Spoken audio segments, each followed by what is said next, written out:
મનથી ઈશ્વરને ભજો તો જીવનું કલ્યાણ કહે છે. એ કેવી રીતે આપણને પ્રાપ્ત થઈ શકે તો કહે છે શ્રોતવ્ય. એની કથાને સાંભળીએ તો પણ આપણને એની સાથે અહોભાવ થાય, પ્રીતિ જાગે. કીર્તિતવ્યશ્ચ, એની કીર્તિઓનું ગાન કરીએ. ધ્યેય, એનું ધ્યાન કરીએ. પૂજ્યશ્ચ નિત્યદા, એની નિત્ય પૂજા કરીએ. આટલા રસ્તાઓથી આપણે ભગવાનને પામી શકીએ છીએ. આમાં એવું નથી કે બધાને એક વસ્તુ જ ગમે. એટલે ભગવાન કહે છે કે આટલા રસ્તા આપું છું તમને, જે ગમે એમાં માર જોડાઈ જાઓ.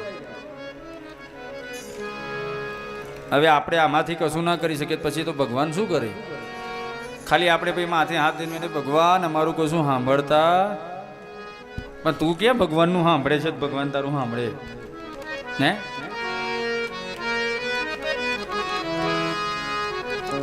ઇંગ્લિશની કહેવત છે ને, ટીટ ફોર ટેટ. એવું ભગવાન. પણ આપણામાં ભગવાનમાં ફરક એટલો છે કે આપણે કોકનું મનમાં લઈને બેસીએ પણ એ આપણું મનમાં લેતો આપણી બધી ભૂલોને ભૂલનારો છે ભાઈ. બહુ કરુણાવાળો છે. આપણે બધું ભૂલી નથી શકતા પણ એ બધું ભૂલી શકીએ છીએ. તો આટલા રસ્તાથી આપણે એને પ્રાપ્ત કરી શકીએ છીએ. શ્રોતવ્ય, કીર્તિતવ્યશ્ચ, ધ્યેય, પૂજ્યશ્ચ નિત્યદા. આટલા રસ્તાઓથી આપણે એને નિત્ય આરાધન કરી શકીએ છીએ.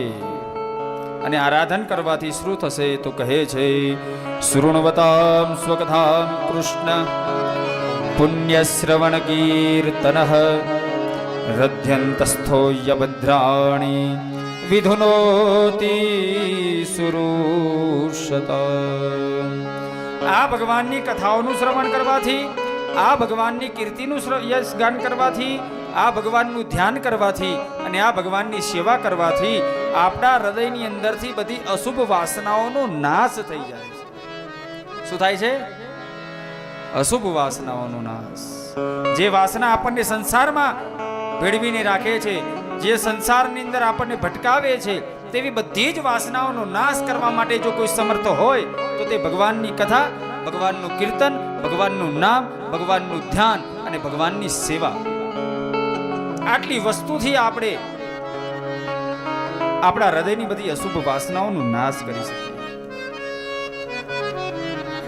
માટે ભગવાનની કથા હંમેશા કરવી, સાંભળવી, સેવા કરવી, ધ્યાન કરવી, આ બધું જ કરવું. એટલા માટે આપણે ત્યાં લાલનની સેવા આપી. કેમ? એની સેવા કરવાથી આપણું ચિત્ત, આપણું મન એમાં લાગેલું રહે તો સંસારની બધી અશુભ વાસનાઓ, અસદ વાસનાઓનો આપણને સ્પર્શ ન થાય. આ બધું સાયન્ટિફિક છે, આખું જોડાયેલું. આ ખાલી લખવા ખાતર લખી દીધેલી કઈ વાતો નથી. સંસારની અંદરથી મનુષ્ય કેવી રીતે ઉર્ધ્વ ગતિને પ્રાપ્ત કરી શકે?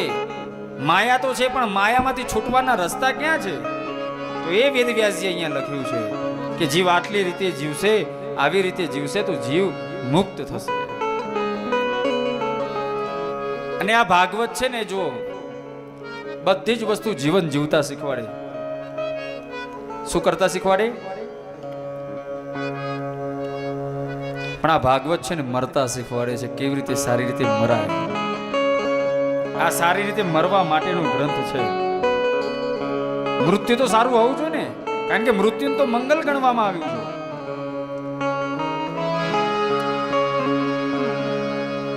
તો મૃત્યુ મંગલ છે અને આ ભાગવત મૃત્યુનો મંગલ કેવી રીતે કરવું તે અહીંયા કહે છે. કહે છે આપણું શરીર ત્રિવિધા પ્રકૃતિથી બનેલું છે. આપણા 3 ગુણો છે, એવા જ પ્રકૃતિના પણ 3 ગુણો છે. કેવા? તો કહે છે સત્વ રજ તમસ ઇતિ પ્રકૃતૈ ગુણાસ્તૈ યુક્તઃ પરપુરુષ એક ઇહાસ દત્તે સ્થિત્યાદયે હરિવિરંચિ હરેતિ સંજ્ઞા શ્રેયાંસી તત્ર ખલુ સત્વતનો નૃણં સ્યુ. આપણા 3 ગુણ છે, સત્વ, રજ અને તમ. એમ આ સંસારના પણ 3 ગુણ છે, સત્વ, રજ અને તમ. જેવો જેવો વ્યક્તિ એવું એને મળી જ જાય ભાઈ.